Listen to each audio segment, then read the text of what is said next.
The tear doesn't look like a door. It doesn't look like anything that should exist. A gash in the air above a Gotham alley, bleeding dark light that has no color name, no portal, no summoning circle. No demon lord on the other side with a clipboard and a claws, just a wound in the space between worlds, and then nothing, and then a man falling through it with no warning, no destination, and no control. The last thing Al Simmons heard before the tear took him was Malebolgia's name, ringing in his own skull like a struck bell, the voice of the thing that owned him. The thing he had been refusing, in every form it wore, since the moment he understood what the deal had actually cost him. The voice is gone now. Good. Before we see how this world answers the question of what to do with him, drop a comment below. If Spawn landed in your corner of the DC universe, which hero finds him first? Let's see your call before this story makes it for you. He hits the alley floor hard and doesn't move. Tactical habit. When you land in a zone you've never seen, the first thing you do is nothing. You count, you listen, you learn the shape of where you are before you commit to any direction. He counts to 10. In those 10 seconds, he takes inventory, arms, legs, the cape shifting behind him, alive the way it's always been alive, 12 feet of sentient organism that has its own sense of the air, lether, still bonded. Still there. There is a number at the back of his awareness. It doesn't live in his vision. It exists somewhere deeper, in the junction where the suit meets his nervous system, and neither of them is entirely separate anymore. 9999. 9,999 units of necroplasm, burning slow as a wick that hasn't been lit yet. He came through. He doesn't know what tore the hole that brought him here, but the meter says maximum, and maximum means options. He files the information, gets up. The alley is narrow. 2 brick walls that have been holding the city's secrets for 100 years. A fire escape that has outlived everything it was built to help people escape from. There is a plaque on the wall near the alley's mouth. Small bronze, mounted at child height, the kind that marks an event rather than a person. He doesn't stop to read it. In his experience, plaques commemorate things that were allowed to happen when they could have been stopped. He walks to the mouth of the alley and looks at the city. It is not his city. He knows his city the way soldiers know terrain, by the bridges, by the weight of rain on pavement, by the sound the dark makes when it settles. This skyline is wrong. Not wrong like a foreign country. Wrong like a parallel one, the same raw materials, arranged by someone with different instincts. The darkness over these buildings has been organized. It sits with intention. He doesn't know the city's name. He doesn't know its rules, its histories, which streets belong to which operations. He has arrived with no intelligence, no support structure, no chain of command, no evac route.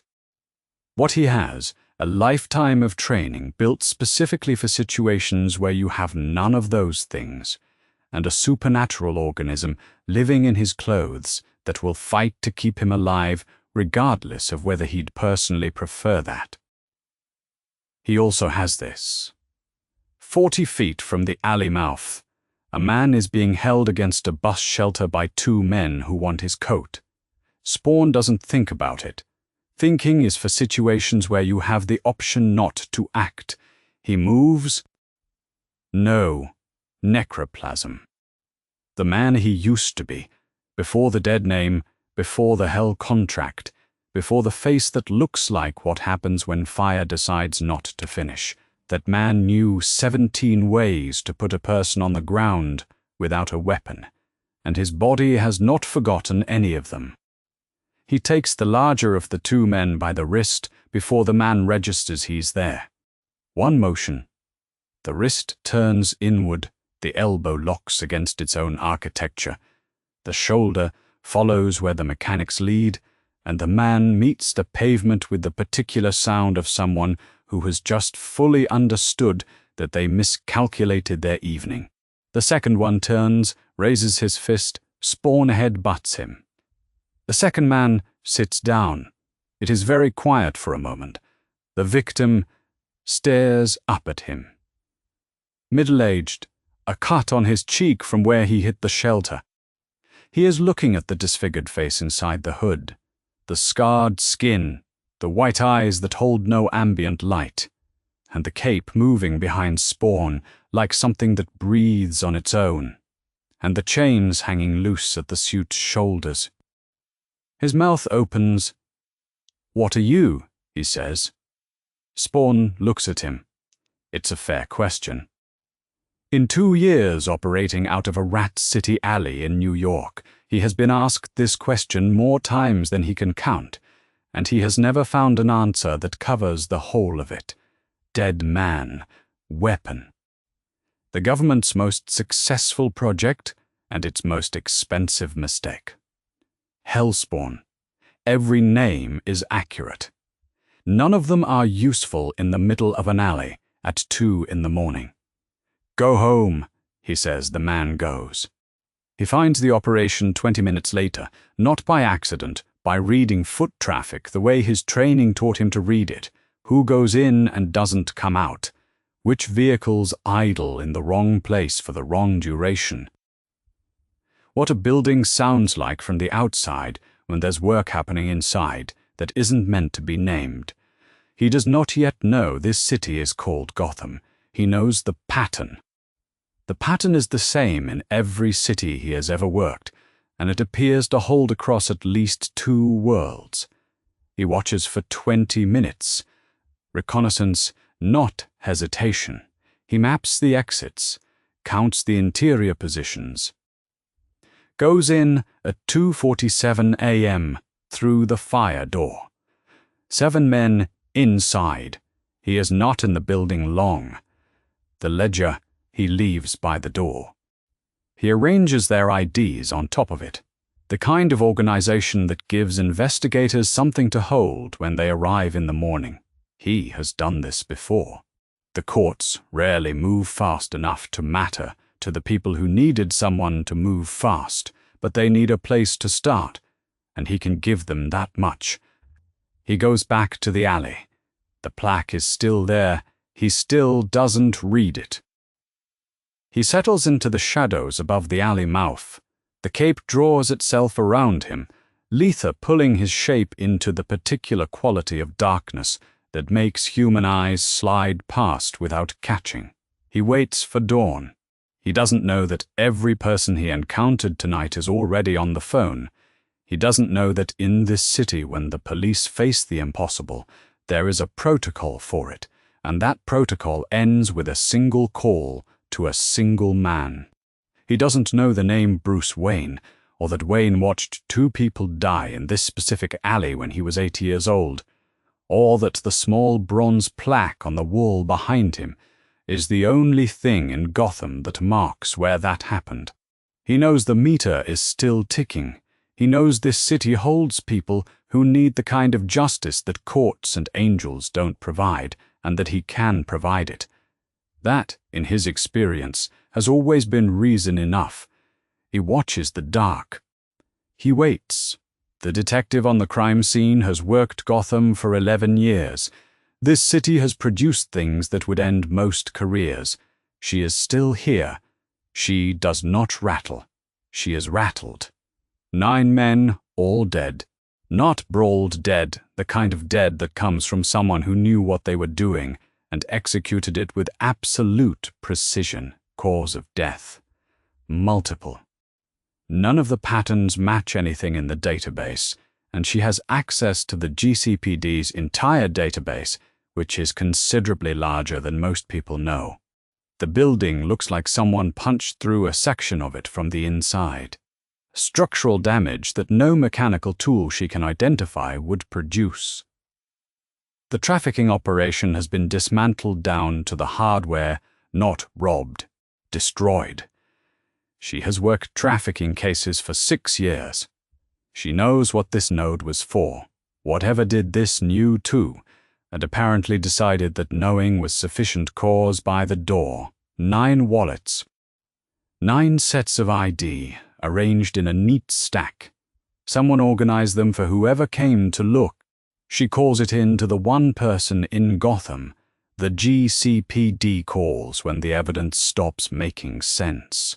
Batman has the surveillance footage by 6 in the morning. 8 cameras in the surrounding blocks. 7 of them captured something they weren't designed to capture. Not a clean image, not anything usable in a lineup. Something large, dark, with a cape that moved wrong. Not wrong like fabric caught in wind. Wrong like a separate organism with its own sense of direction, its own decisions about where to go. The footage in the frames around it degraded in ways that electromagnetic interference doesn't fully account for. He runs the degradation signature through 4 analytical frameworks. 4 non-answers. He knows what the degradation means.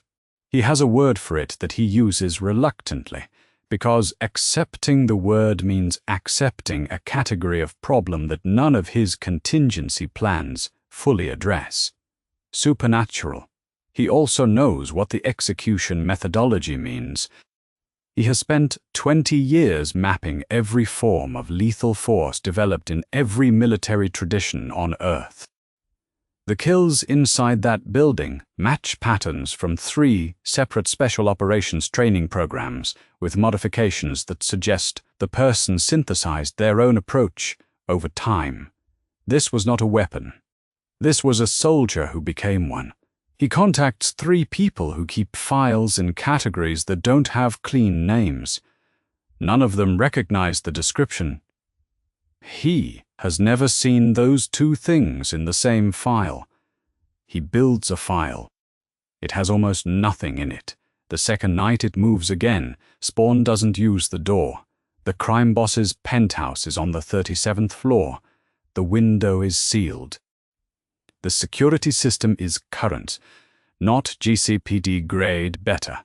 The kind a man commissions when he has specific enemies with specific resources and needs them to understand he is prepared. None of this matters. Spawn walks to the building's exterior wall, and Letha finds the spaces between the molecules of the brick and passes through them. He is inside before the system registers that anything is wrong with the wall. He stands in the middle of the penthouse. The boss is at his desk. Expensive suit. The kind of face that has been comfortable for so long it has forgotten there was ever a time it was anything else. He turns at a sound that wasn't quite a sound, and he looks at the shape filling the space between his desk and the window, and he begins to understand that he has been operating under a significant misapprehension about how his evening was going to end. Spawn has already finished understanding everything about him. He takes the ledger. He does not take anything else. 40 seconds after he entered, Letha phases him back through the wall, and he drops to street level. He leaves the ledger by the front entrance, with the building's security footage drive on top of it. He is 4 blocks away when the security team finds their employer. Necroplasm expenditure. 41 units. The meter reads 9,958. He still has options. The bat signal goes up at 11 p.m., not for the public. The signal that goes up for the public says that someone is coming. The signal tonight says something else. The kind of message you send when you already know more than you're showing, and you want the other party to register that you know. Batman goes to Crime Alley. He had already triangulated it. 2 incidents, 2 nights, and the thread between them is not the targets. It's where both trails end up afterward. He has his own reason for choosing Crime Alley as the ground he comes back to. He does not know yet whether the thing he's tracking has a reason too, or whether the convergence is coincidence.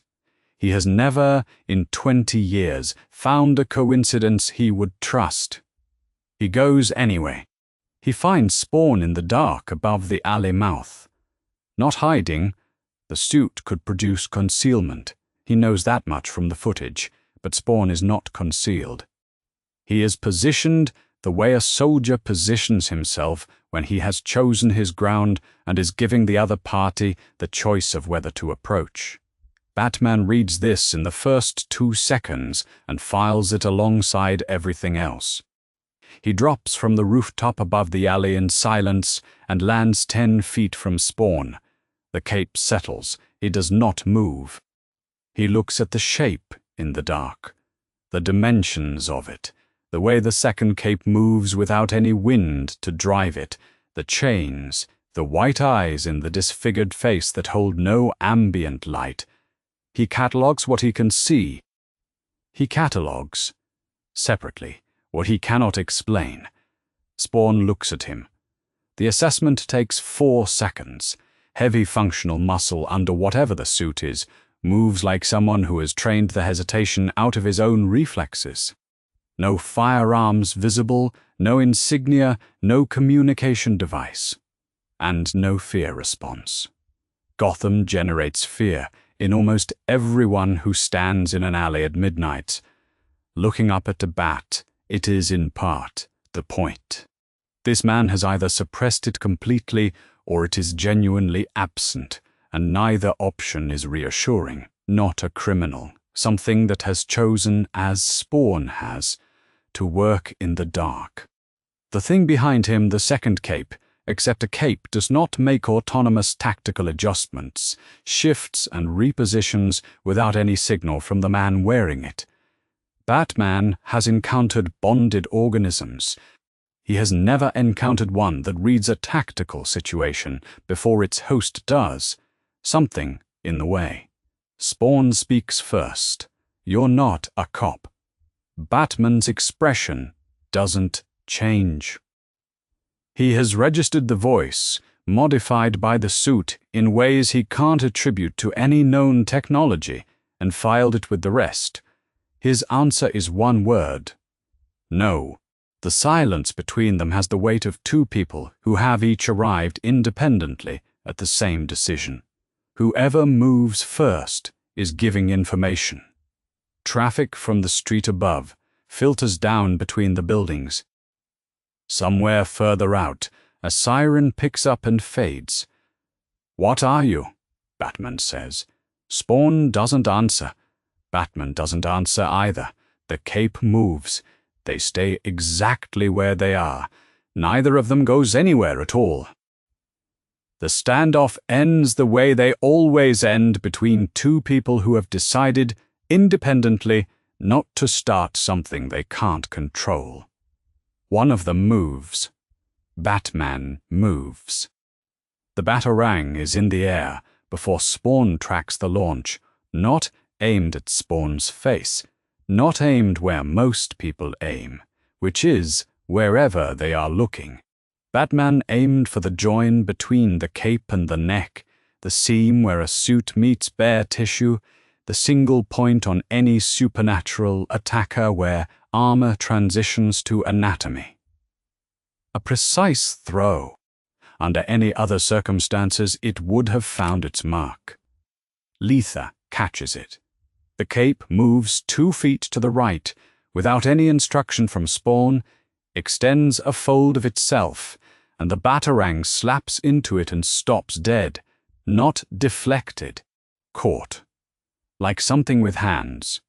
Spawn didn't give it a command. He didn't need to. Batman notes this and keeps moving. He works through the 2 kit, not the full escalation, but the tier that handles most things larger and stronger than a person should be. The EMP fires into the suit. The suit doesn't stutter. Spawn takes the impact and turns his shoulder into it, like a man walking into wind. Batman lands 3 strikes to the body, the kind that would fracture ribs and stagger most enhanced targets. Spawn takes them. He doesn't step back. He doesn't raise a weapon. He raises a forearm and redirects, checks Batman's follow-through, and waits. His method of not attacking is as deliberate as Batman's attacking. He has positioned himself to absorb, to redirect, to force Batman to keep changing angles without ever being where Batman expects. He is 212 pounds of combat experience that learned patience before it learned violence. Batman has fought people who fought better. He has rarely fought someone who wanted less. He is not fighting, he is reading. Batman is very good. Even processed through the reflex of training, Spawn can identify what he's looking at, a man who has spent decades drilling the noise out of his movement, until only the signal is left, no wasted motion, no telegraphing. Batman attacks the way he moves in the dark, like someone who has decided at a fundamental level that the world will need to arrange itself around his intent. But Spawn has a code, and the code has no flexibility in it. He kills the people who deserve to be killed, not the people who cross his path, not the people who oppose him, not the soldiers in someone else's war. Batman is armed and capable and willing to keep going, and he is not guilty of anything Spawn can name. Spawn's dead list is very long. Batman is not on it. He has also read Batman correctly, enough to know that crossing that line would not end this. Whatever the man used tonight is not his full toolkit. Spawn has been in enough engagements to recognize the difference between someone fighting at capacity and someone calibrating.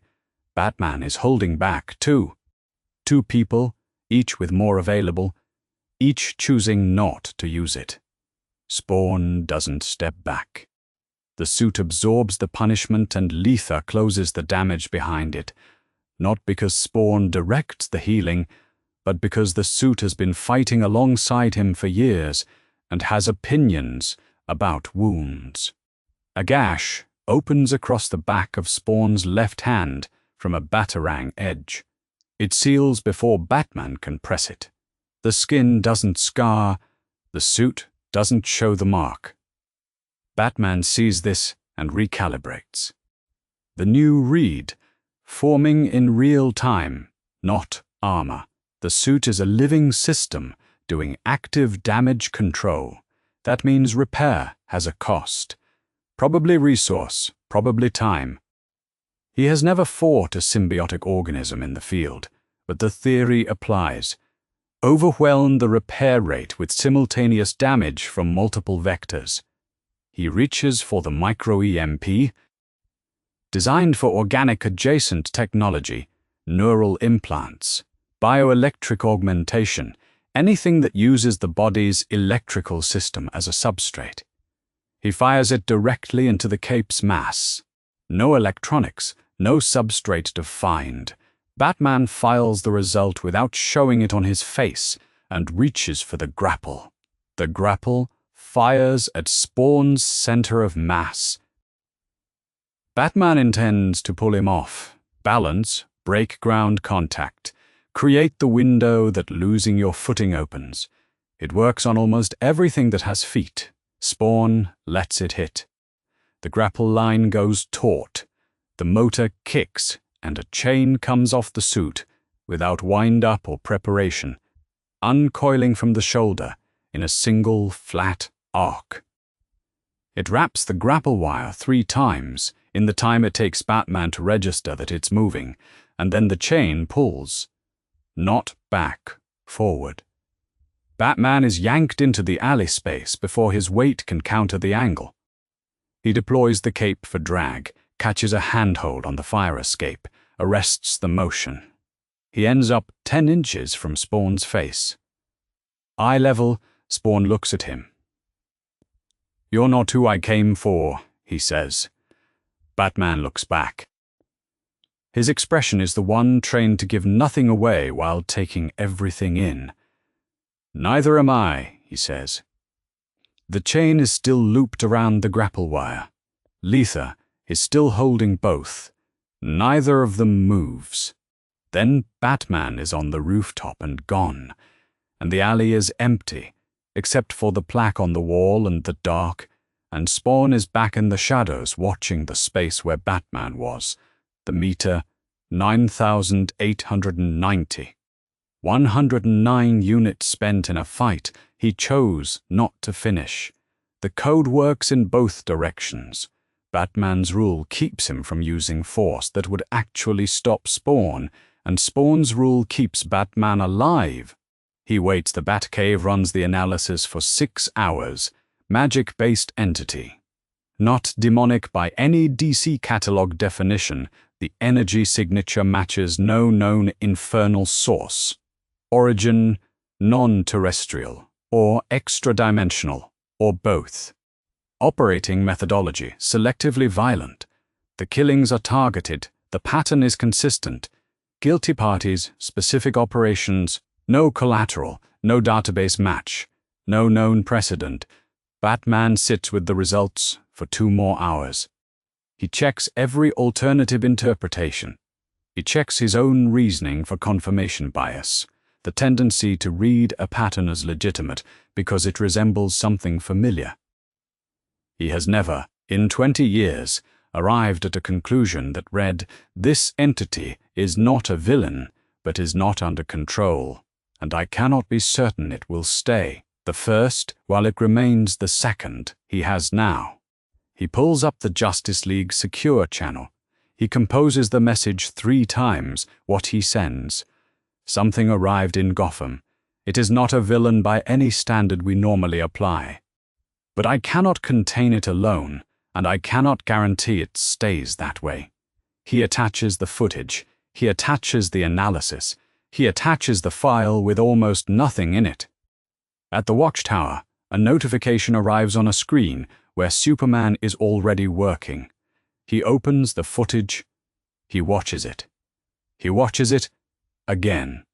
He watches it a 3rd time, and when he is finished, he sits for a long moment, looking at the still frame of the shape in the alley, the chains, the cape that moves wrong, the white eyes and the burned face, and he thinks about what it means that Batman sent this message at all.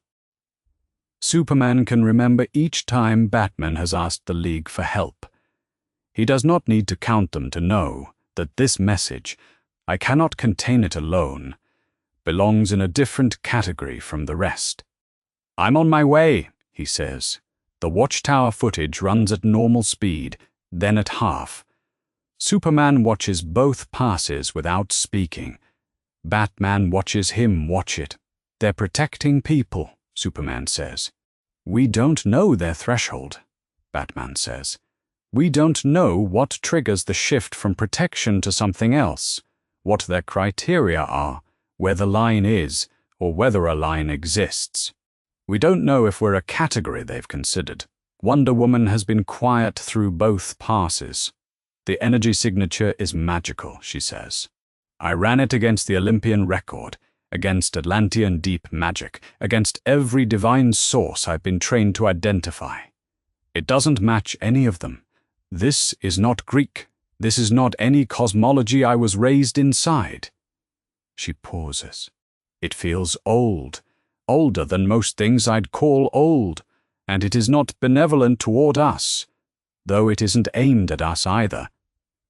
Whatever it wants," Batman says, "we're not it. That's not the same thing as safe," she says. The 3 of them look at the still frame, the shape in the dark, the chains, the cape that moves wrong. "Magic from outside our cosmology," Superman says, "is not a category we have a good protocol for."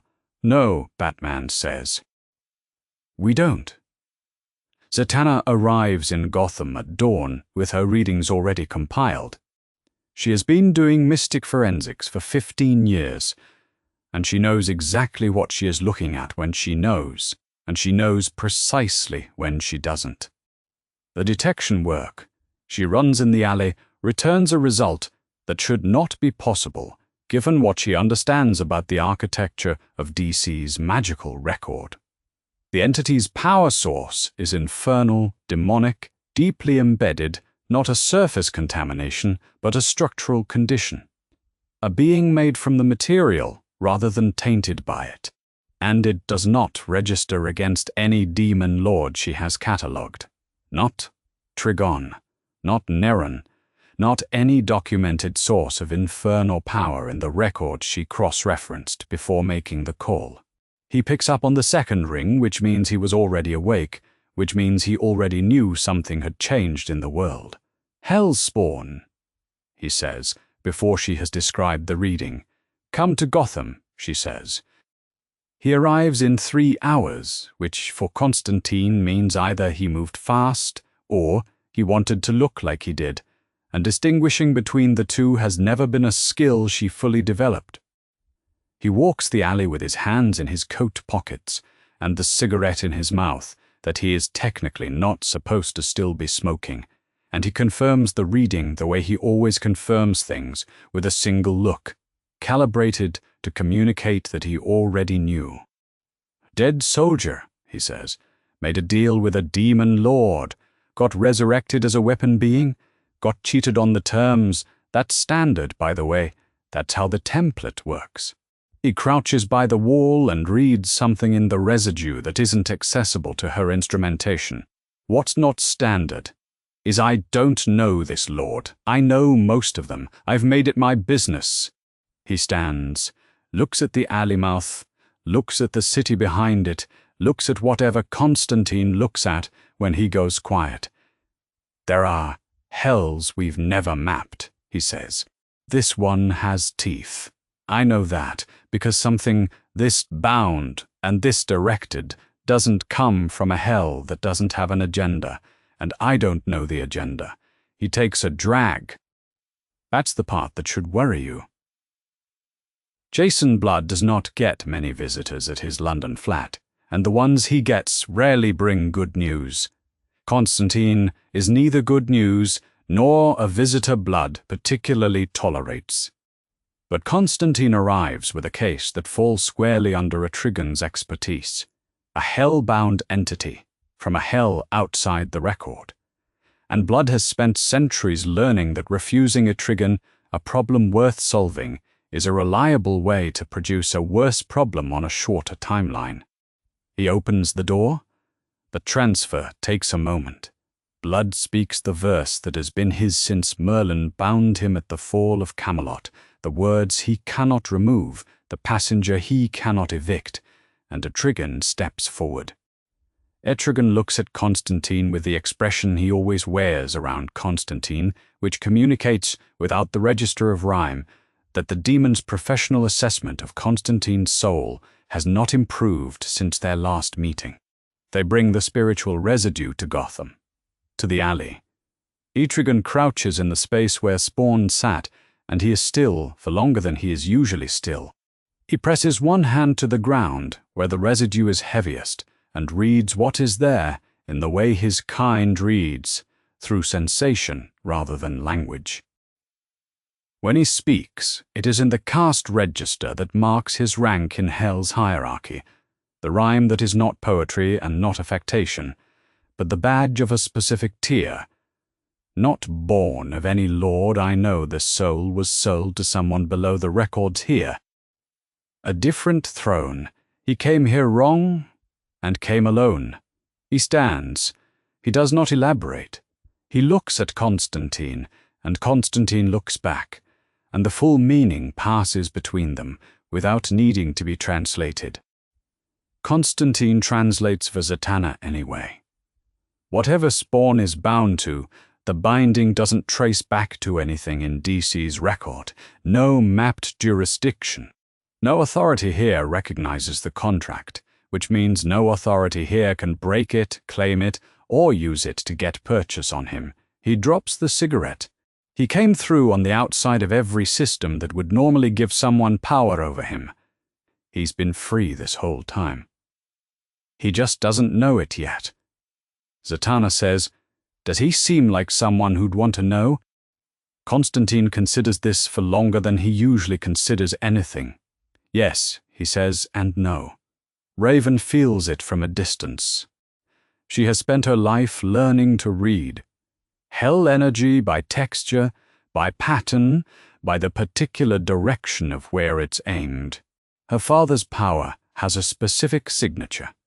Invasive, directed inward, A hunger that consumes whatever space it touches. What she feels from Gotham is different. The source material is the same. Infernal, old, cold at the root, but the direction is entirely wrong. This is aimed outward, at the guilty, not at the innocent. She contacts the League. It is a grief. Jim Corrigan wakes at 3 a.m. He wakes the way he always wakes when the Spectre has something to say. All at once, fully present, the voice already in his skull before he has registered that he is awake. He has been this force's host long enough to know the difference between the Spectre observing and the Spectre moving toward a decision. This is the second. There is a dead man walking, the Spectre says, who belongs to no court I recognize. He executes the guilty without sanction from heaven or from hell. He operates under a contract that has no entry in any record this universe holds. He passes judgment in my jurisdiction without any authority, I have acknowledged. Corrigan waits. And yet, the Spectre says the judgment is correct. Corrigan waits longer. This falls under my jurisdiction, the Spectre says. Not because of the execution, because of what the execution reveals about what this man is, and what he was made into, and who made him. Corrigan reaches for the coat on the chair beside the bed. When? He says. Now, the Spectre says. It has already begun. The alley goes white. Not bright white. The distinction matters. Bright is a source, a point, a sun, or a lamp, or a flash. White is a state, the complete absence of shadow, the erasure of everything the dark had ever agreed to hold. Crime Alley has existed in some form of dark since before the buildings were built. In the 3 seconds it takes the Spectre to fully manifest. Every shadow the alley has ever held is gone. The temperature drops to something below cold. Not frost, below frost. The particular stillness of a place where even air molecules have decided to be cautious. Spawn has been in places that changed their physics around him before. The edges of hell, the spaces between dimensions that Al Simmons's body passed through when it was remade. He understands, physically and at the level below, physical, the difference between something very powerful and something that is power without a source. The Spectre is the second kind. He watches it. He reads it the way he reads every situation he has walked into without intelligence. Establish what you can. Something very large is here, something that rewrites local physics by being present. He has met beings in his existence that operated at this tier, beings that existed on the same plane as the things that issued contracts and built armies from the dead, and every one of them wanted something from him. He waits for this one to say what it wants. The Spectre's voice is not a voice the way voices are voices. It comes from everywhere the white is, which is everywhere. You have executed judgment without sanction from any court recognized by the presence. You are a dead man operating under a demon lord's contract. In this universe, you fall under my jurisdiction. Submit to the presence's law. Spawn looks up at the thing that has taken the shape of the alley's entirety and remembers the last time something spoke to him like this. It was Malebolgia, in the place Malebolgia called home. It was hell, and the demand was, serve, become what we made you. Lead our army into the war between heaven and hell. He said no. He says it now in a different configuration, because the configuration is different and the words need to fit it. I don't belong to Malebolgia. I don't belong to your presence. I don't belong to anyone. He stands. Letha pulls the cape into the full extension of its 12 feet, which in the white of the Spectre's light casts no shadow, but exists anyway. I came back wrong, and I've been wrong ever since. That's not your problem. The men I killed last night, that was justice. Your book just hadn't gotten to them yet. The white intensifies. That is a statement. The presence's law does not permit private judgment. You are not authorized, and not asking for authorization, Spawn says. I haven't asked for authorization since I stopped asking for orders, and the people giving me orders burned me alive. He doesn't raise his voice. He learned a long time ago not to. The people who need their own volume to believe what they're saying are the people who haven't been tested against something that isn't impressed by volume. You want to take the contract, take it. You can't break what I signed. I've tried, and so have better things than you. If you can break Malabolger's claim, please, you'll be doing me a favor. The Spectre considers this. Not doubt. The Spectre does not doubt.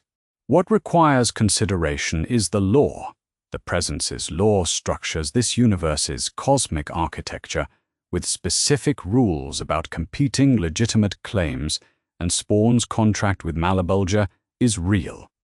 It is not DC's filing system, not DC's cosmology, not anything registered in the presence's record, but it predates any DC filing in the metaphysical sense, and it is real. Two legitimate cosmic claims cannot occupy the same soul simultaneously. This is a fact the Spectre has never encountered in this precise form, because no entity from a hell outside DC's record has arrived here before. There is law, and the law is clear about what the law can do, contain, not cancel. The Spectre cannot dissolve a contract he did not author. He attempts the binding anyway. Spawn feels it arrive like a weight pressed from above, not a blow, not a weapon, something more fundamental than either. A categorization. The sense of being claimed by a system of law so old and so total that most beings in its range simply are subject to it, the way matter is subject to gravity. Without negotiation for 3 seconds it holds, then Spawn pushes. The necroplasm burns out in a single directed pulse, not a weapon, something closer to what happens when every available resource commits to one point all at once. The meter drops, not by units, by hundreds. He stands in a white alley with the cost of that freedom still smoking out of him. Go back to your boss, he says. Tell him I'm not one of his. He looks up at the white. If your presence wants a conversation not a claim, I'm here, same alley, every night. The white withdraws, the Spectre does not flee. Spawn is clear on the distinction. Fleeing means losing something you came to keep. What happens is a tactical pause. The Spectre enforces law, and the law in this case requires consultation with the authority that authored it. The presence's silence is not permission. It is also not instruction, and the Spectre does not act without one. The dark comes back. When the alley is itself again, Spawn sits down. He puts his back against the brick and runs the numbers. He has refused Heaven's agents. He has now refused the Spectre, the wrath of God of a universe that has no record of him. He is building, across dimensions, a record of very consistent behavior. The meter, 8,412. He burned more than 1,500 units breaking the binding. That is a significant piece of whatever finite time he has left, as what he is. He thinks about Wanda. She is not in this universe. She is not accessible from any position he currently holds. But he has been thinking about her since the first night, since he landed in a Gotham alley and looked at a plaque he didn't read and felt the weight of what this place is, under the city, under the history, a place where someone's loss became a lifetime's war on everything that creates loss. He knows that feeling. He has been running that war. The necroplasm is finite. He has known this since the beginning. He has known that every fight, every burst, every chain pulls the balance forward toward zero. What he does here will cost what he has left. He knew that when he chose to stay. The difference between what he is and what he was is not what people assume. They assume the difference is the face, the suit, the chains, the name they gave him in hell. The face changed, the name changed, the war is the same war. The people who needed someone to move are the same people. He is in a different universe. The work is the same work. He thinks about the man from the first night, the one being held against the bus shelter for his coat. He doesn't know that man's name. He told him to go home, and the man went. And that was the whole of it. Somewhere in Gotham, that man is alive, because Spawn happened to land in a particular alley at a particular moment. He watches the alley mouth. He waits. Superman lands without sound. That is the first thing Spawn registers, no impact. A person his size, who arrived from altitude with no braking mechanism, Spawn can identify touches down at the alley mouth, with less noise than someone stepping off a curb. He files this under the same category as the other information he has been collecting since his arrival here. The physics are different. The rules are different. The people who operate at the high end of the scale in this universe operate at that scale, because they were built for it, not because they stumbled into it. Spawn knows this because he stumbled into it, and he knows what that feels like from the inside. It feels like operating above your pay grade with borrowed resources that are running out. It feels like being behind the curve in every tactical assessment you make because the data is wrong. It feels, in a word, like this conversation that is about to happen. Superman is not in a fighting posture. Spawn reads this in the first second. No guard, no positioning for range or angle, no tactical spacing. He is standing in the alley mouth the way a person stands when they came to have a conversation. The symbol on his chest catches the morning light. He looks at Spawn across the alley and says nothing first, which is also information. Batman showed me the footage. Superman says you're protecting people. That matters to me. I also saw what you did to the men in the penthouse. They were guilty, Spawn says. Superman meets this without flinching. That's not how it works here. Spawn looks at him. Here. Right, he lets the word sit for a moment. Where does his system send them? Prison. For how long? And then what? Superman has no clean answer. He knows this about himself, and he does not pretend otherwise. That refusal to perform a certainty he doesn't have is one of the things that makes him what he is. He knows the answer is supposed to be prison works, rehabilitation works, the system is imperfect, but it moves toward better, and the alternative is a worse thing than the imperfection. He also knows about the Joker. He has always known. He knows the Joker will kill again, and Batman will not end it, and neither will he. And they have all made their peace with this, because the line is not a convenience, it is a definition. The moment you cross it is the moment you become a different kind of problem. The line is what separates us from what we fight. He says. Spawn is quiet for a long moment. When he speaks, his voice is the same voice it always is, level, precise, with the particular quality of someone who has been burned, literally, by every system of authority he has ever served, and came back from the burning with a code of his own. I crossed that line for a government that burned me alive, he says. I crossed it for a demon lord who tricked me into hell. I am done crossing lines for other people's systems. The line I hold is mine. He doesn't move. The cape shifts behind him. Who did the man in the penthouse answer to? Who answered for the people he sold? Superman doesn't answer that one either. The honest answer is nobody. not consistently, not in the way the question means. And Spawn knows the honest answer, which is why he asked it the way he asked it, not as an accusation, as a fact. Spawn has been in Gotham for 5 days. Long enough to read a city. Long enough to do the kind of research a man does when he needs to understand a new theater of operations. He found the Joker's file on the 3rd day, the public record, the court records, the newspaper archives, and the pattern they form when laid end to end. He read it the way he reads everything, with the part of his brain that spent years making targeting decisions.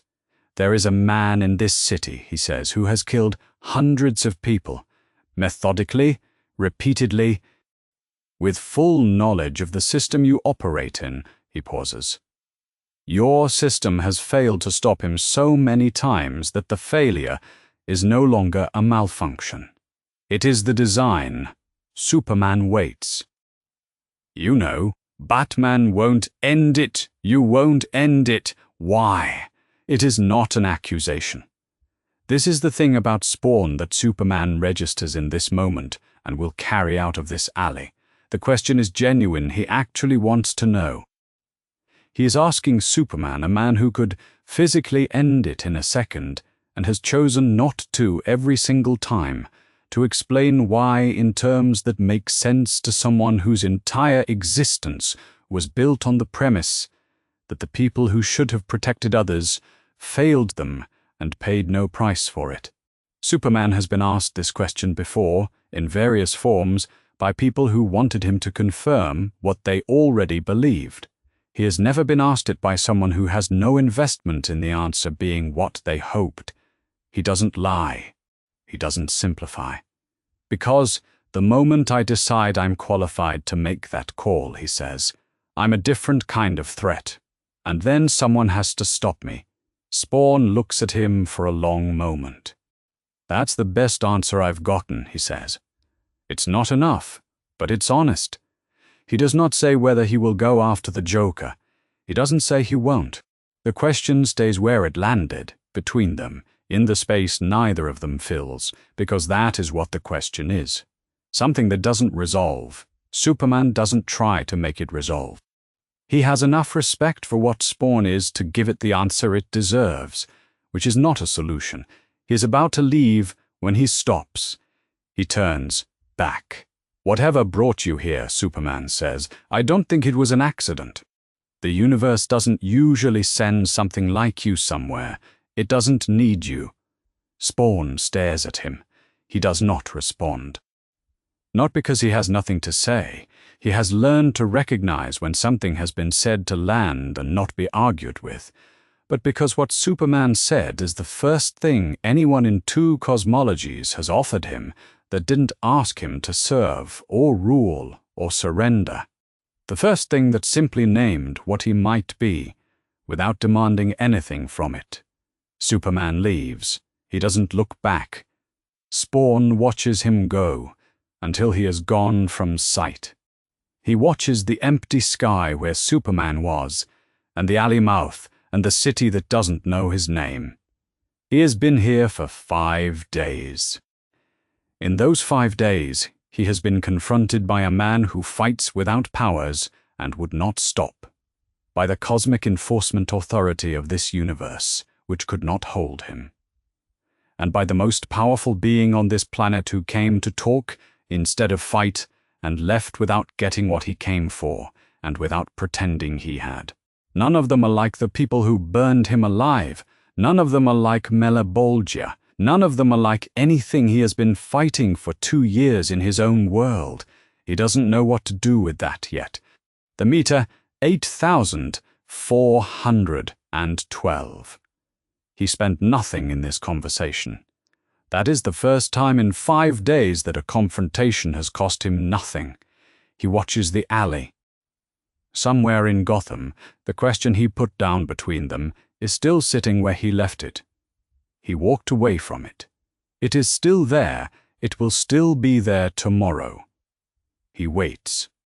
The reports reach Apocalypse from several sources simultaneously, which is how Darkseid prefers his intelligence, redundant, cross-verified, arriving faster than any single agent could deliver it. A dimensional scar opened over a city called Gotham. The scar has closed, but the residue remains, a thinning in the fabric of dimensional space that his instruments track as an entry point for something from outside the known cosmological map. The hell energy signature attached to it does not match any hell he controls or has catalogued. The being that came through it has killed approximately 40 people in the time since it arrived, all of them selected according to criteria that suggest not rage or hunger, but judgment. It refuses authority. Every source confirms this independently. The Justice League has engaged it, the Spectre has attempted to bind it, both failed. Darkseid sits in his throne room and considers this for a long time, which is unusual. He usually does not need long. A soul from a foreign hell, a body rebuilt as a weapon, a being that cannot be owned, claimed, or contained by any of the systems that own, claim, and contain things in this universe. He sees a resource that has been left unclaimed. He sends a strike force with one instruction: bring it back alive. He needs to understand the necroplasm source. A dead man who refuses all authority from a hell outside his intelligence network is not a threat to observe from a distance. He has spent eternity pursuing the anti-life equation. A soul whose architecture is from outside his map is a variable he needs to understand before it becomes a variable he cannot predict. It is an asset to acquire. They arrive in Gotham at night. The parademons come first. 30, 40, a number designed to overwhelm by volume rather than precision. The field commander carries Darkseid's orders with the specific weight those orders always carry alive, which in apocalyptian operational language means nothing else matters, except that they are not subtle about the descent. The approach burns through 3 city blocks of Gotham's upper district before Spawn registers the source of the sound and the light. He is on a rooftop 3 blocks from Crime Alley when the first formation comes through the smoke. He identifies them in 2 seconds. Military unit. Organized. Alien technology. The weapons are not any manufacture he recognizes from his own world or this one. They move in formation, which means they were trained for it, not born to it. They know what a kill zone is and how to establish one. He knows how to establish one better. The chains come off the suit before the parademons have fully committed to their descent. Letha reads the situation the way she always reads it, as a threat environment with specific geometry.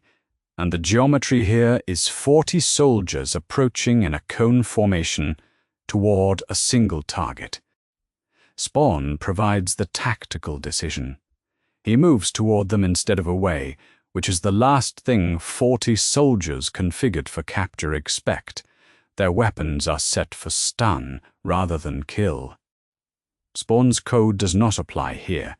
He has read them in the first 5 seconds as soldiers under orders rather than guilty parties. But their operational status is hostile. Their numbers make them the kind of problem you solve completely or not at all. There is a version of Spawn that would have used maximum force from the start, blanketed the rooftop with necroplasm, ended it in 3 seconds, burned the meter down by 1,000 units. He has been that version. He is not that version anymore. 2 years of operating in Rat City taught him that necroplasm is time, and time spent faster than necessary is time you don't have when the situation actually requires it. He solves it efficiently. The chains work crowd control on the outer formation, wrapping the cone's wings and pulling them in on each other. The parademons on the inside of the collapse fire at what's in front of them, which is other parademons. He burns necroplasm only on the hard targets. The armored units that the chains don't finish, the ones that keep moving when a normal amount of force has been applied. The suit absorbs what gets through. Lether closes what the suit doesn't. From the air it looks like someone put a predator into a school of fish. The field commander is the last one standing, by margin and by function.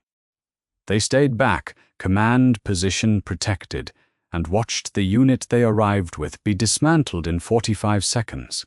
They are standing in the wreckage looking at Spawn across 15 feet of Gotham rooftop. Spawn closes the distance. "Who sent you?" he says. He has the commander by the throat before the next second. They hold quiet for 2 seconds, which is more discipline than most people Spawn has had by the throat. Then they say the one word they have, Darkseid. Spawn doesn't know the name. He files it. He lets the commander go. He drops the commander at a GCPD precinct 2 miles from the fight zone, unconscious, unharmed, carrying the unit's insignia intact. The insignia is not anything the GCPD will recognize. Someone in the network will. He leaves it because leaving evidence is the work, and the work is the same, whether the evidence points at human crime or alien command structures.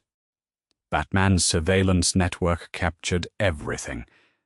In the Batcave, 3 hours later, the footage runs twice. Batman, Superman, and Wonder Woman watch it in silence the first time. The second time, Batman pauses it at specific frames. The moment the chains deploy, the crowd control sequence with the outer formation, the necroplasm burst that takes out the armored units, the segment where the field commander is the only one standing, and Spawn closes 15 feet between them without breaking stride. "He fought them like a soldier," Superman says. "He fought them like a soldier who has spent years learning when to use what he has and when not to." Batman says, "Moderate necroplasm expenditure, 0 civilian casualties. Survivor delivered to law enforcement with the unit's insignia intact." He pauses. He knows the value of evidence. He knows how to control a theater. "They'll survive," Wonder Woman says, before anyone asks whether the parademons are recoverable for questioning. She has seen what Spawn does to guilty parties. The field commander is not guilty by his apparent standard. They are a soldier. Under orders, she noted this 2 days ago from the Crime Alley footage. Whatever Spawn is, his threshold is specific. He also noted the crowd control methodology. The chains that wrapped the outer parademon formation restrained rather than killed. That was a decision. Whatever Spawn is, he made it. He knew what the symbol meant, Superman says, the insignia of apocalypse. Spawn didn't recognize the name Darkseid, but he knew the insignia was a flag, and flags belong to armies, and armies have commanders. He read it correctly and delivered it to the people who could do something with it. He knew it was apocalypse, Batman says. He doesn't know what that means for Earth yet. Wonder Woman looks at the paused frame on the screen. The shape in the Gotham rooftop smoke. The chains. "You will," she says. "The night Darkseid decides to stop sending soldiers is the night." Spawn understands what apocalypse is. Not the name, the concept. The first strike force was a test of physical capacity. The second is not a strike force at all. It is a transmission. It comes through the dimensional space the way the Spectre came through the White, as a change in the environment, rather than an arrival of a person, and targeted with a precision that tells Spawn immediately that whoever sent it knows exactly where he is, exactly what frequency his soul signature runs at, and exactly what kind of tool is required to dismantle a being who has already survived everything else. He is standing in Crime Alley when it hits. The best description Spawn has for what the anti-life equation feels like is this: it does not hurt. Pain is still an argument. Pain says there is a better state, no pain, and implies the possibility of reaching it. This is something else. This is mathematics. It is the specific, quiet, irrefutable demonstration that every reason he has ever had to do anything was a story he told himself. That choice is a chemical process with a predetermined output, that every refusal he has ever made was not defiance, but the inevitable result of prior causes. And only matter in motion, calling itself a person. It is not an attack, it is a proof. The equation is not appealing to the part of him that might give up. It is demonstrating to the part of him that calculates outcomes that giving up was always the only logically consistent choice, that every refusal he has ever made, every dead trafficker, every chain, every night in this alley, was a delay in an inevitable outcome, not a choice at all. And, for a dead man who has already lost everything, the career, the country, the wife, the face, the name, the cosmology he was born into, the proof has weight. He feels it getting in. Not through the suit, not through lether, not through any physical vulnerability. It is threading through the contract underneath him, the thing Malebolgia burned into his soul before the deal was even fully a deal, the mark that has been his leash and his anchor simultaneously. The equation is not trying to claim his body. It is trying to reach his binding. If it can rewrite what Malebolgia wrote, it can rewrite what Spawn is. If it can replace Malebolgia's name in the contract with Darkseid's, the body with the necroplasm and the chains and the cape and the willingness to refuse becomes Darkseid's property. Not because Spawn is spending anything. Because the equation is eating the contract from the inside, then the equation hits a wall. The wall is not anything Spawn does. The wall is what Constantine named in an alley with a dropped cigarette. Whatever Spawn is bound to, the binding predates DC's cosmology. The anti-life equation is the most powerful conceptual weapon in this universe, and it works by overwriting free will at the architectural level, the level of DC's cosmic metaphysics, the structure that everything in this universe is built on. Spawn's architecture is from a different hell. His soul is filed in a ledger that does not exist in this universe's record. The equation is trying to format a drive that runs a fastMF it has never encountered. It gets partway in. It cannot finish. Spawn feels this as a kind of opening. Not relief, not safety, but the specific sensation of a grip that has not fully closed. He has 1 second where he understands what is happening before the full weight of the equation presses on that opening and tries to force it wider. There is a version of this moment where a being with a soul, fully filed in DC's cosmology, accepts the proof. Where the mathematics land and the weight of them is too total to resist, because the architecture underneath the will simply doesn't hold against this instrument. Spawn does not have DC's architecture. He does not think. He does not plan. He commits. The necroplasm burns. Not a burst, not a tactical expenditure, a total commitment of resource to a single proposition, the way a person drowning commits every muscle to the surface. The meter drops by hundreds. He is not reasoning. He is screaming at the mathematics with the only argument he has ever had and the only one that has ever worked. I have refused every master I have ever had. The equation presses. I refused Malebolgia. It presses harder. I refused heaven. I refused the men who burned me. The binding underneath him is cracking at the edges. Malebolgia's mark, which has been the chain that has held him since the resurrection, is also the anchor the equation cannot fully seize, because Malebolgia's hell is outside DC's filing system, and the equation cannot properly grip what it cannot properly locate. I refuse this. The meter goes past the floor that classic Spawn operates at, past 9,999 units, and into the territory underneath. Reserves that have been building since his arrival, residual energy accumulating in a being who has spent weeks in a world that runs on hope. That generates hope as a byproduct of its insistence that the future can be better than the present. He is burning at a different level now. Not classic Spawn at the top of his register. Something deeper, something that puts him in the same tier as what he is fighting. The equation feels this and reports it to its source. The fragment retreats, not defeated, withdrawn. Spawn knows the difference from the inside. Defeat means the thing cannot come back. Withdrawal means it has enough of what it came for and no longer needs the fight. Darkseid has been watching through the transmission. He has learned what he needed. The anomaly in the binding is real, the equation cannot finish through the architectural mismatch alone, and the energy level the Hellspawn reached at the moment of maximum resistance is in the correct tier for what comes next.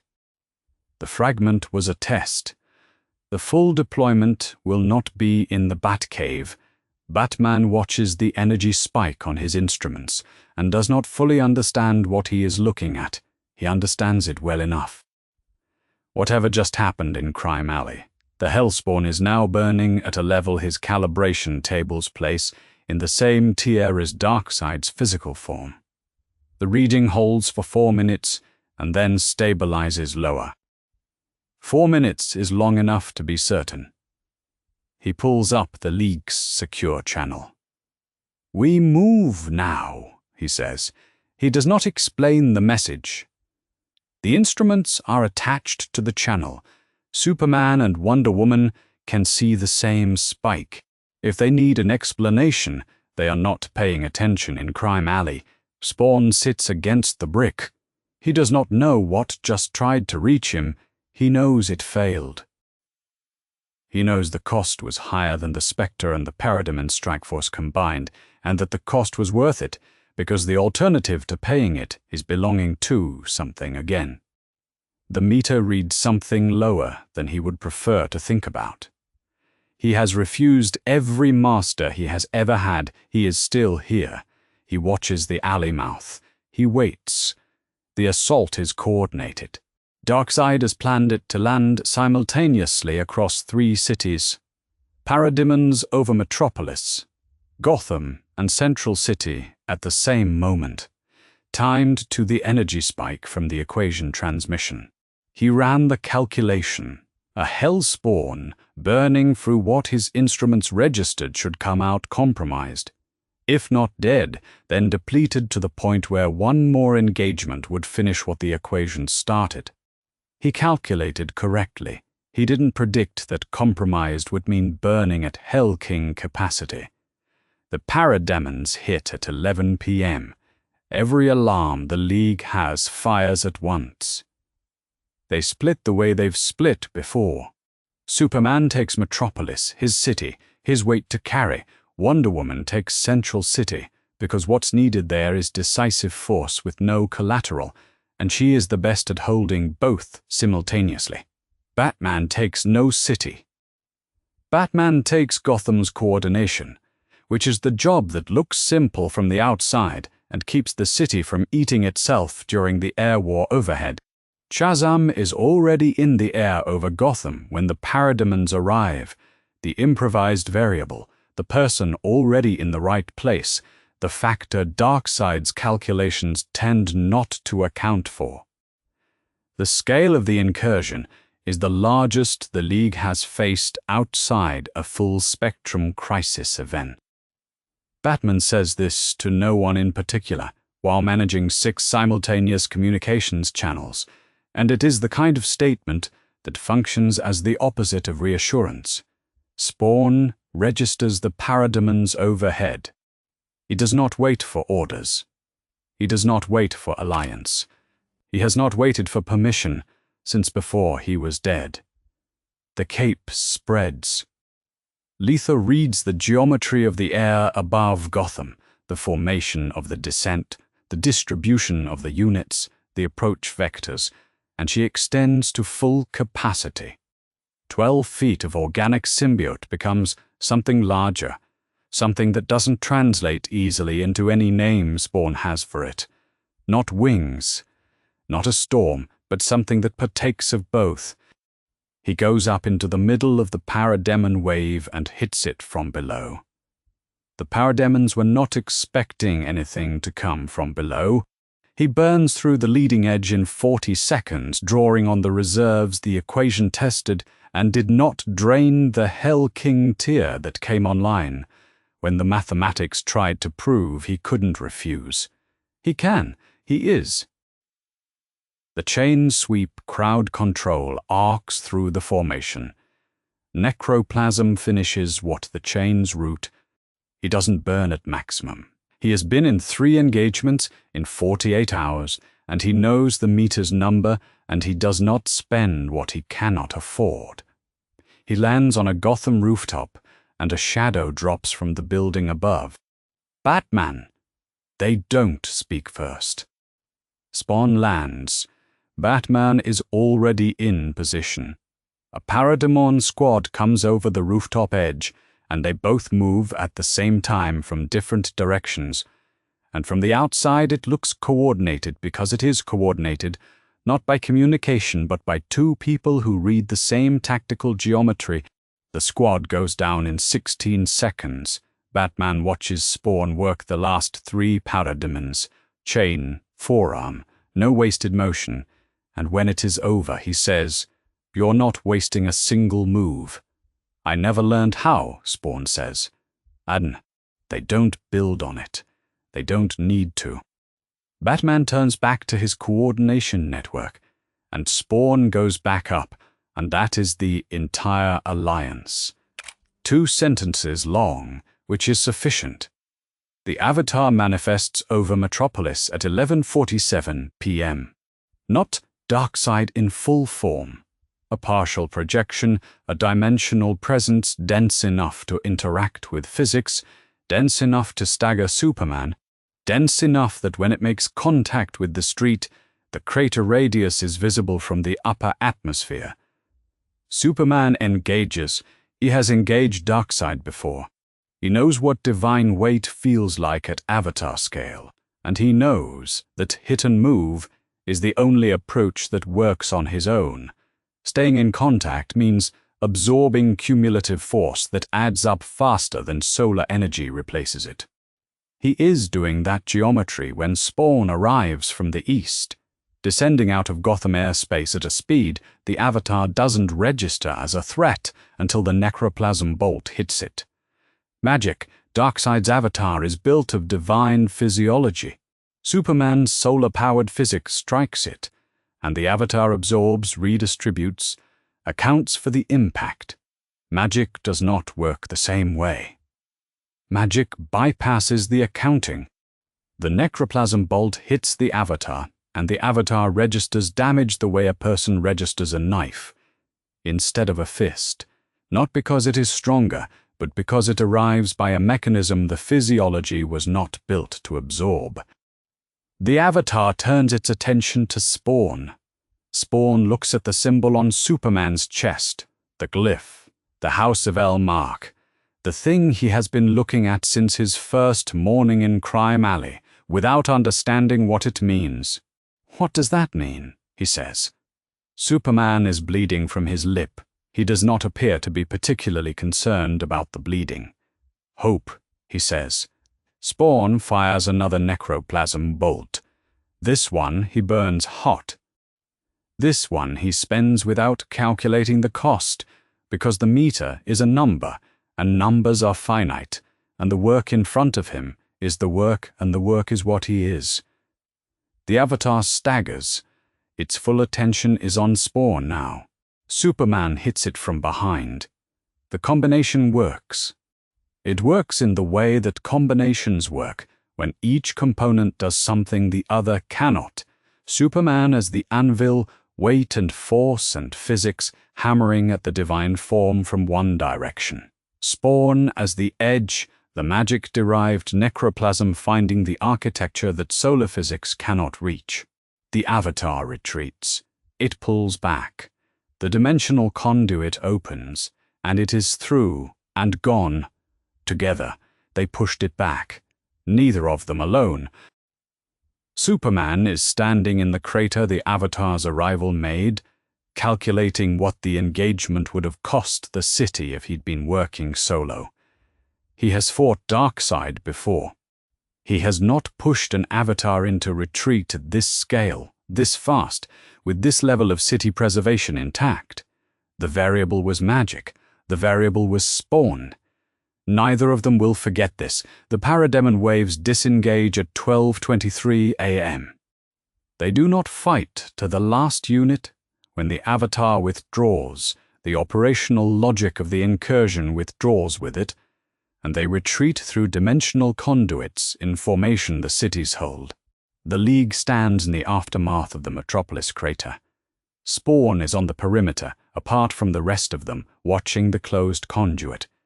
His necroplasm meter is at a number he will not say out loud.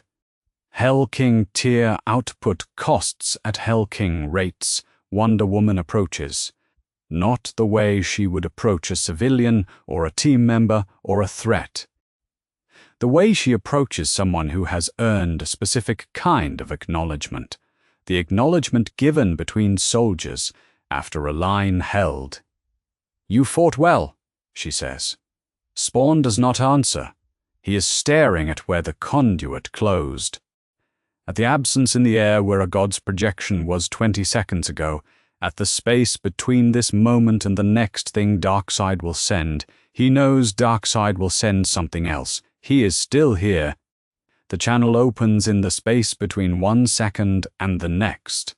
Not the Spectre's white, not the anti-life's mathematics, something older and more deliberate than both of those. A presence settling into the space behind Spawn's consciousness, the way a hand settles over a door before it opens. Spawn knows immediately that it is not from this world.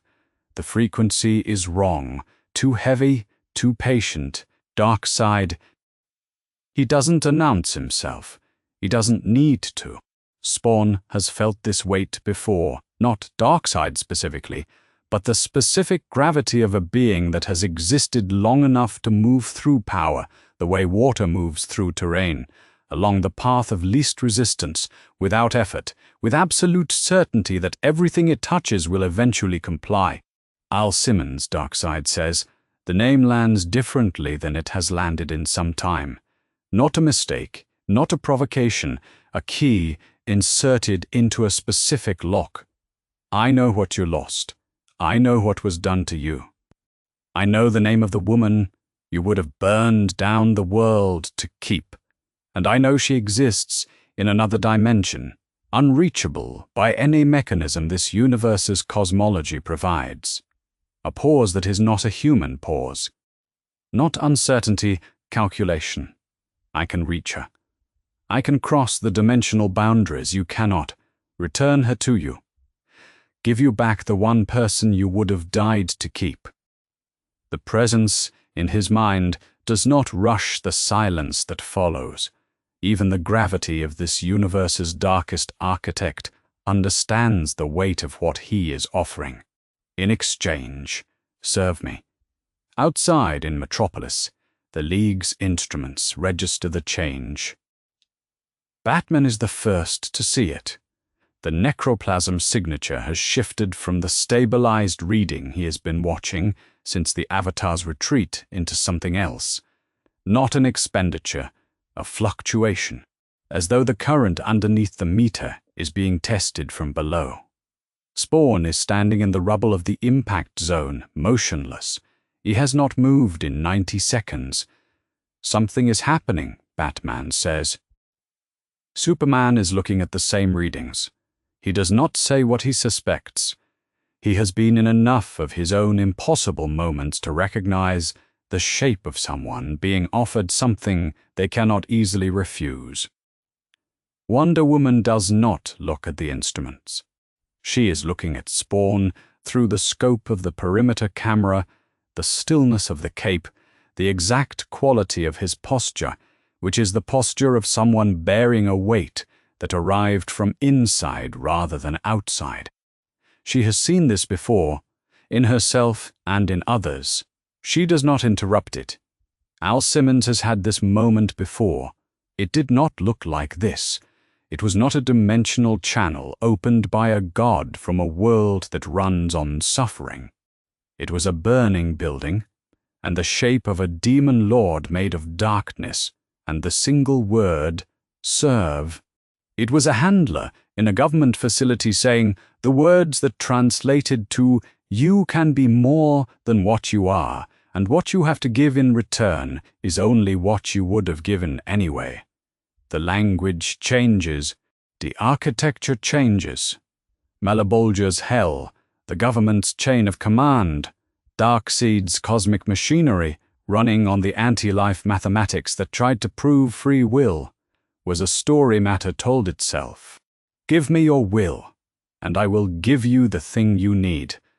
He thinks about Wanda. He has thought about Wanda.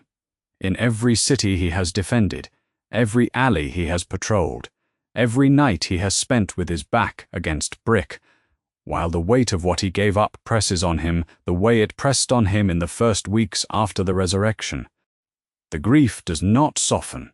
He has not wanted it to soften. Grief is the proof that the thing mattered. The moment it becomes manageable is the moment it starts to lie. He knows what Darkseid is doing. Darkseid has access to dimensional transit. The offer might be real, realer than Malebolgia's version, realer than Heaven's version, realer than anything else he has been offered, because Darkseid has the actual infrastructure to deliver.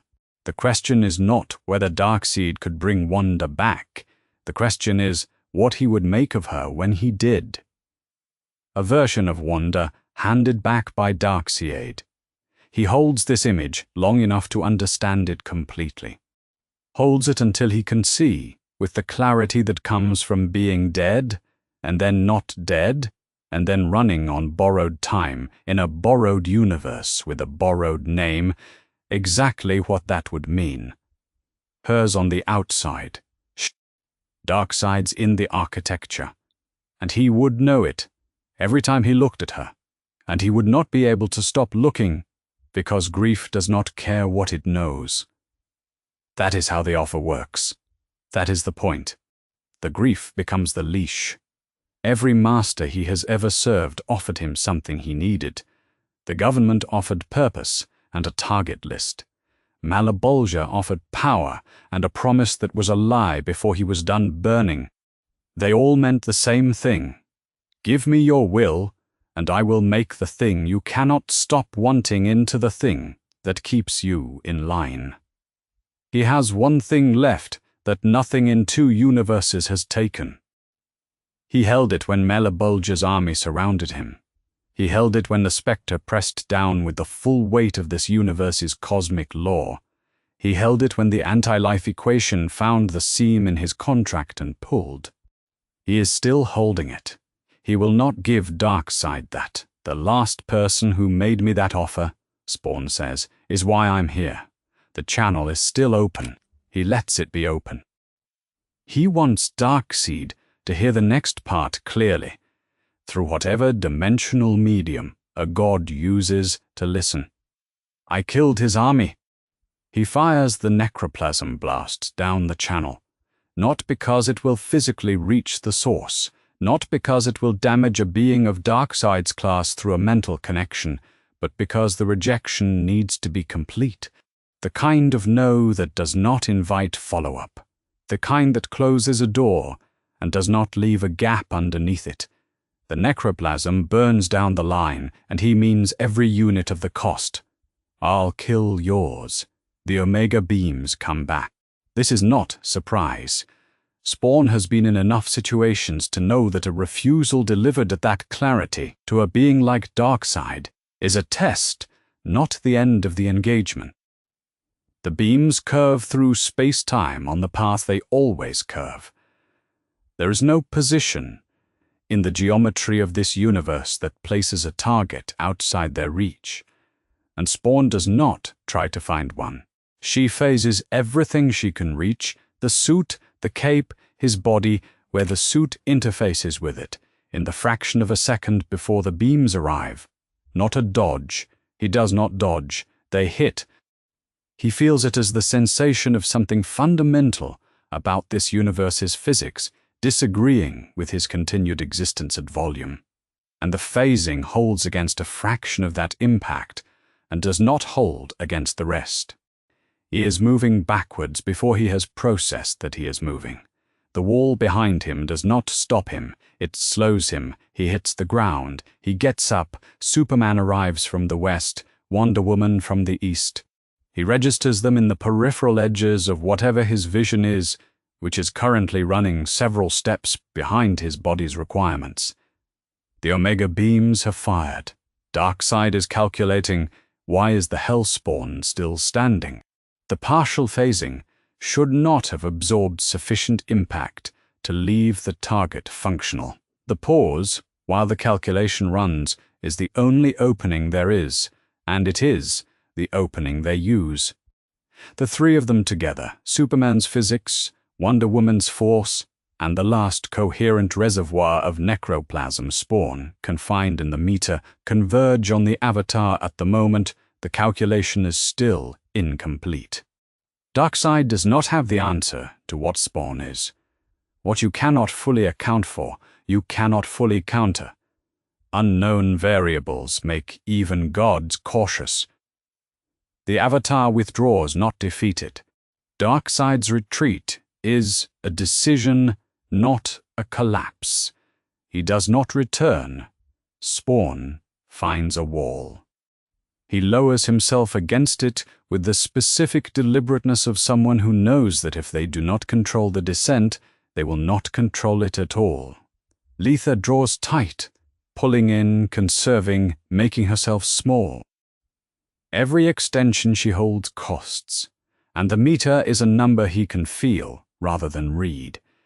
It has been near zero before. It has not been this close to zero, this recently after this many engagements. Batman crouches next to him, just crouching in the way. Batman crouches when he has a question, and already knows the cost of asking it wrong. What did he offer you? Spawn is quiet for a moment. The weight of what he said no to is not the same as grief. Grief has warmth in it, the heat of something that mattered. This is the cold that follows, the moment you understand exactly what refusing costs, and you choose to pay it anyway, and you know you would choose it again. The same thing they always offer, he says, the one thing that almost works. He does not say her name. Batman does not ask again. The staging area is a cleared lot, 3 blocks from the Metropolis impact zone, close enough that the League's cleanup teams can coordinate. Far enough that the media's perimeter doesn't reach it. They arrived by different routes. Batman by transport, Superman under his own power, Wonder Woman the same. Spawn walked. He is sitting on a chunk of concrete at the perimeter of the lot, apart from the rest of them by the distance that has been the consistent geometry of this entire engagement. Close enough to coordinate. Far enough to make clear. The necroplasm meter is at a number. He stopped reading directly 2 hours ago. Not because the number isn't there, he can feel it, the way you can feel the reserves of a battery in the behavior of the device it powers. Letha is telling him what the meter would say, conserving, drawing every extension inward. The cape, which at full extension spans 12 feet and generates enough force to alter a paradigm and formation, is barely moving. She is doing what she does when the math is close. He has been here before. Not this staging area, not this city, this specific measure of what's left. The specific quality of silence that follows the end of a thing you spent everything to get through. He looks like something that should be dead. He has always looked like something that should be dead. The difference is, that right now, for the first time in a long time, it is almost true. Superman approaches alone. He approaches the way he approached in Crime Alley the first time. No guard, no tactical posture, no angle setting. He comes as a person coming to have a conversation, which is either the most honest thing about him or a very sophisticated version of the same thing. After the hours they have shared in the last 10 days, Spawn has concluded it is the former. He does not offer anything first. He sits on a piece of rubble across from Spawn and is quiet for a moment, which Spawn reads as the patience of someone who has learned that not every silence requires filling. Then, what do you want to do now? Not, where do you belong? Not join us, not, we'll find a way to manage you or contain you or fold you into something that fits inside the League structure. Just, what do you want? 5 words. The subject is a person, not a problem. Spawn looks at him. The question is so simple, it takes a second to register correctly. He has been asked where he stands, what he is, who sent him, whether he serves, whether he rules, what he fights for, and whether any of it is compatible with the structures of this universe. He has not been asked what he wants. Not in this universe, not in his own. The last person who asked him that question was the man he was before he was dead, standing in a house with a woman who deserved better answers than the ones he gave her, and even that man was asking in the context of what the government wanted next. Crime Alley, he says. He says it directly, without giving the answer more weight than it has. There are people there that nobody looks at. He watches Superman's face for what the face does when it gets this answer. It is not the answer Superman expected. The face is doing the recalibration. I know how to not be looked at. I know how to look after them. It is not a complicated calculation. He has done this math before, in a city called New York, in his own world, in a neighborhood the residents called Rat City, and the rest of the city called something less diplomatic. He knows what people look like when they fall through the systems designed to catch them. He knows what to do about it. He knows how to be a thing that operates in the dark, with no paperwork and no press and no entry in any city's budget, and how to make that useful to the people who are also not in anyone's budget. Superman absorbs this. He wants to say more. Spawn can read the want in the particular quality of his silence, the offer to help replenish the necroplasm, the offer to look for a way home, the offer to connect him to the League's network, its database, its infrastructure of contacts and capabilities that extends across 3 cities and into space. The offer is sitting right there. Superman is not making it only because he is waiting to see if Spawn will make the decision for him.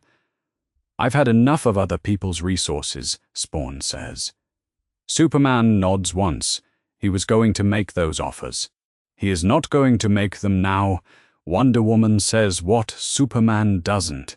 She crosses the lot and stands in front of Spawn, and she does not waste his time with softening, which he will register later when he has the distance to register it, as the kind of respect that is more useful than comfort. You cannot go home. The dimensional tear that brought you here, it's sealed behind you. We checked. She meets whatever passes for his eyes through the visor. We looked for 3 days. Spawn is quiet. He already knew. He has been holding the probability since his first week in Gotham. The calculation he didn't run explicitly, because running it explicitly would have made it true in a way that couldn't be unrun. The tear that put him here did not feel like a door. It felt like a break, the kind that closes when you're through it, the kind that doesn't stay open in case you change your mind.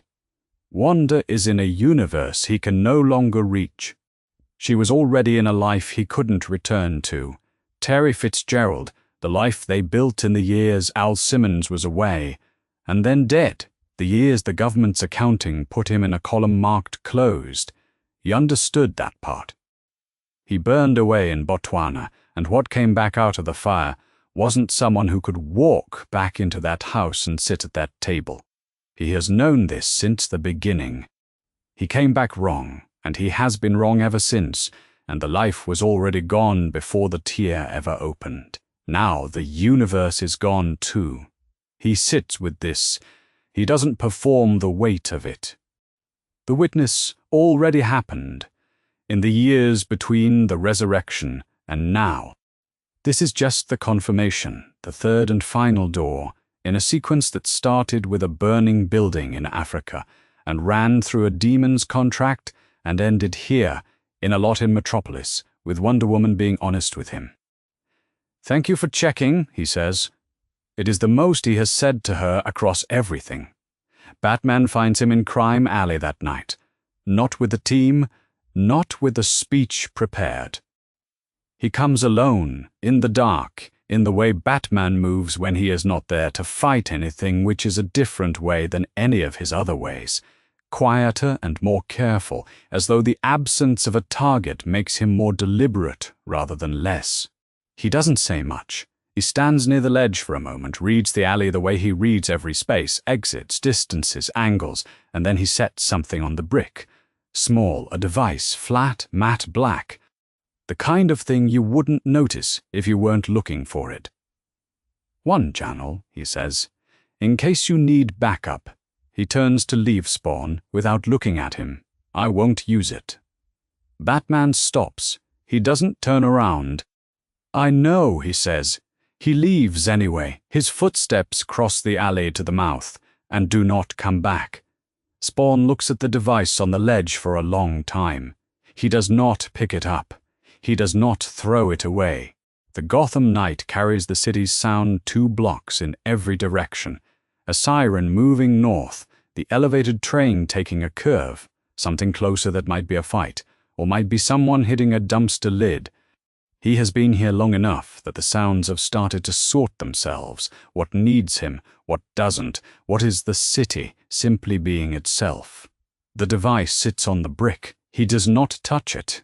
He goes up. He doesn't spend necroplasm on it. He climbs, hands and feet, and Letha's micro-adjustments, the organic suit, finding what to grip, the same way it has always found what to grip. He reaches a rooftop and looks down at Crime Alley. The people below don't know he's there. They don't know the shape on the ledge is anything other than shadow and Gotham architecture, doing what Gotham architecture does at 2 a.m. He is not a difficult thing to not see. When not seeing is what people have spent their lives practicing. The cape moves in the wind. A small movement, Letha conserving. The extension, minimal, just enough to mean something alive rather than something dead. It moves the way something breathes when it is resting. He is not a hero by any definition this universe uses. He is not a villain by his own. He is a dead man who chose where to stand for the first time, without a demon's contract in his skull, without a government's orders, without a cosmic enforcer pressing down from above, or a god offering him back the thing that almost made him fold. He chose this alley, these people. He chose them the way you choose things when you have stopped waiting for permission. He watches. The meter is low. He is still here. 3 days after the battle, Gotham is quieter than it should be. Not quiet in the way cities go quiet after disasters. Not the particular electric stillness that follows violence that hasn't been resolved. Quieter than that. The kind of quiet that settles in when the thing that was generating the noise is simply gone. And the city hasn't yet decided what to fill the space with. 2 bodies were found in an alley 2 blocks from Crime Alley. Both had outstanding warrants, one for crimes against children, one for the same. Nobody found them for 6 hours, because Crime Alley has a way of keeping what ends up in it until it decides to let go. By the time the GCPD arrived, the cause of death was unclear, and the identity of the thing that caused it was only unclear to anyone who hadn't been paying attention for the last 3 weeks. Nobody is surprised anymore. Jim Corrigan comes walking, not the white, not the cosmic form that erased every shadow in Crime Alley and dropped the temperature to below frost and rewrote local physics by the fact of its presence. Not the voice that came from everywhere simultaneously. Just a man in a coat, moving through Gotham at night, looking like someone who has walked through worse nights than this one in significantly worse company. He finds Spawn on a ledge above the alley, and he sits down next to him without asking permission. He doesn't look at the city. He looks at the space in front of him the way people look at things they have been carrying for a long time, not with attention to the thing itself, but with the quality of presence that comes from not putting it down. "I went to higher authority," he says. The presence reviewed the record. Spawn is watching the alley below. He does not move. And Corrigan takes a moment. Not because he is uncertain about the ruling. He is carrying a specific thing, and the weight of it is in the delivery, not the content. He has delivered judgments for longer than the city below them has existed in any form. He knows the kind that land quietly and the kind that land hard, and this one is a different category from either. Malebolgia's contract on Al Simmons, he says, is voided. Spawn does not move. Not broken, not cancelled. Voided. Corrigan's voice carries the particular flatness of language that has cosmic weight behind it. The specific register of an agent of divine law, reading from something already decided at a level above both of them. A contract written in a hell the presence did not make cannot bind a soul the presence made. The jurisdiction was never valid. Malebolgia's claim on Al Simmons was not a legitimate claim under the law of this universe. A pause. By the presence's record, Al Simmons is a free soul. Spawn stares at him for a long time. He does not cheer, he does not weep. He has not wept since the resurrection, and he is not going to start now. In Gotham, 3 days after a battle that cost him most of what was left in the meter, over a piece of information that is landing in him the way confirmation lands, not as new knowledge, but as the name for something he already held without being able to call it by a name. "I was already free," he says. "I refused the contract." "I have been refusing it." Corrigan nods. "I know." He doesn't leave it there. The presence said the ruling was retroactive. He meets whatever passes for Spawn's gaze. "It has always been void. You were always free. You just had to refuse long enough for anyone to notice." Spawn is quiet for a long time after that. The alley below carries its ordinary sounds. Somewhere in Gotham, a light is on in a window.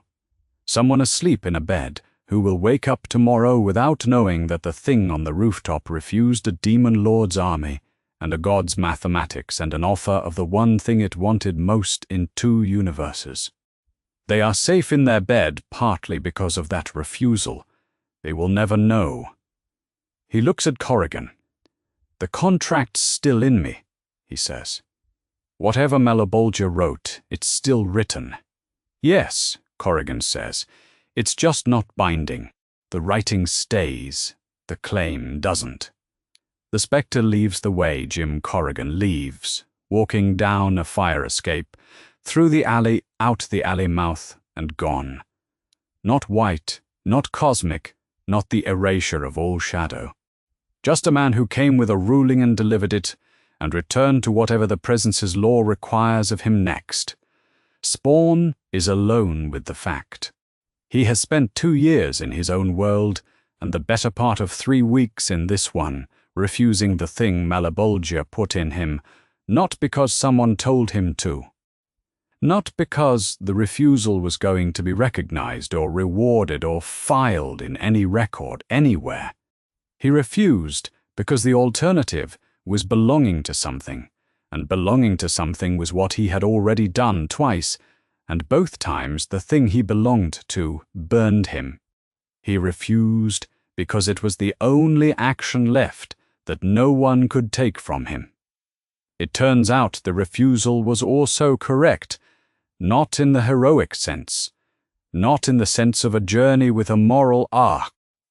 In the literal, legal, cosmic sense, the contract was void, the chain was already broken. The thing he has been doing, every night in the alley, every refusal, every time he said no to Malebolgia and heaven and the government and dark side and the equations proof, was not defiance against something that owned him. It was a free soul operating freely. The universe just took this long to file the paperwork. He sits with this. He does not know what to do with it, which is fine. He has not known what to do with most of what he is. He has done it anyway. Crime Alley, Gotham. 3 a.m. The cape shifts in the cold air coming off the river. Letha's minimal extension, just enough to mean something alive rather than something placed. The necroplasm meter is low. He knows the number. He stopped saying it out loud weeks ago, but he knows it. It is ticking. It is finite. Everything that he is runs on a resource that does not replenish at the rate it was spent, and at some point the number will reach something, and he does not know what comes after that. He is a dead man in a world that runs on hope. Hope was never his language. He has not spoken it natively since before Botswana, but he has been watching the people in the alley below, the ones nobody looks at, the ones who fall through every system designed to catch them, and he understands, in the only way he understands things, which is directly and without sentiment, they are real. The dark they live inside is real. No one in the city above them is looking down here. No one in the League's network has a file for this specific kind of problem. He does. That is not hope. That is just the work. He knows how to do the work. He has been doing it his whole death. The cape moves. The meter ticks. He is Spawn. And that's how it ends. Not with a redemption, not with a homecoming, not with the contract broken by some dramatic final act, with avoiding. A piece of cosmic paperwork that says the chain was never real, filed 3 weeks after the chain stopped mattering, by an authority that took its time getting to it, and a dead man on a rooftop who already knew, and stayed anyway, and will be there tomorrow night, and the night after that, for as long as the meter has anything left to give. If you want to tell us what you think Spawn does next in this universe, or which DC character you'd want to see him face, drop it in the comments. And if you want more crossovers at this scale, subscribe and let us